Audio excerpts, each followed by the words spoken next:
For me, search and rescue's gone from a hobby to a passion to half my life. The individuals of the team are what make it up and what allow it to be what it is. Everybody contributes in even the smallest way, allows for myself and our board and our leadership to make this possible. Vancouver Search and Rescue is involved with urban search and rescue. So we train to locate, extricate, and medically stabilize patients in structural collapse situations. With urban search and rescue, one of the biggest challenges is the training is a complete 180 from, say, wilderness.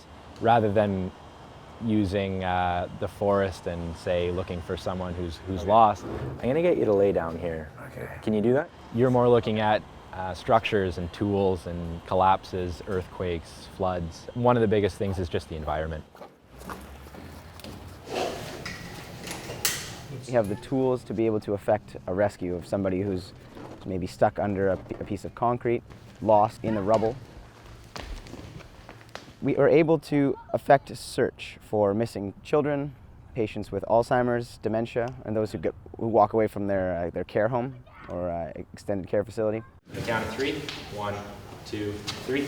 The big thing is training for these events that never happen. It's important that we keep our skills fresh. The most important elements in a rescue is always safety. Safety is the primary concern, and safety of the rescuers is our first responsibility. If nothing else, you don't want to become part of the problem. So individual team members are responsible for their own safety, and we all look out for each other. We look out for bystanders, and then we start focusing on the safety of the patient. Obviously, a patient is a major concern, but our responsibility always begins and ends with safety for everybody around it first and foremost. So that's really the first thing we do, and then everything else is about speed and efficiency to get that person stabilized and in the hands of the emergency medical services as quickly as possible. We train our dogs to the Canadian Canine Urban Standard, so it's a really rigorous course. It's the same as fire service trains their dogs to. But when she finds the person, then the team kicks in and they have to do the rescue. So we search, they rescue. Sound good? Yeah. Okay, any other questions, guys? We're going to be doing one shot there, so one full exercise here. Lotus. The things that happen very rarely are the things you must train for the most. And in order for us to train for them, we need very specific locations. At Deep Cove, Quarry Rock, out in North Vancouver. Now, this is where we do one of our high-angle rope rescue training scenarios. We sort of go out there at least a couple times a year, 3 times a year. And what we do is we take the core skills of and fundamentals of rope rescue, such as knots and rope systems, and we put them into a scenario that allows us to effect a rescue of somebody who's fallen down a cliff, fallen down a big embankment, whether it's because of a mudslide as a result of an earthquake. These are the things that we need to know how to do and combine our medical with that.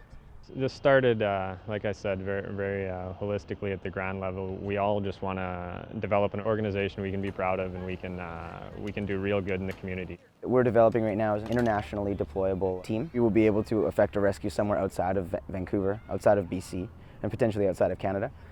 In order to do that, we have to be completely self-sufficient and sustainable, whether it's food for our own team, medical for the patient, or medical for somebody on our squad that gets hurt.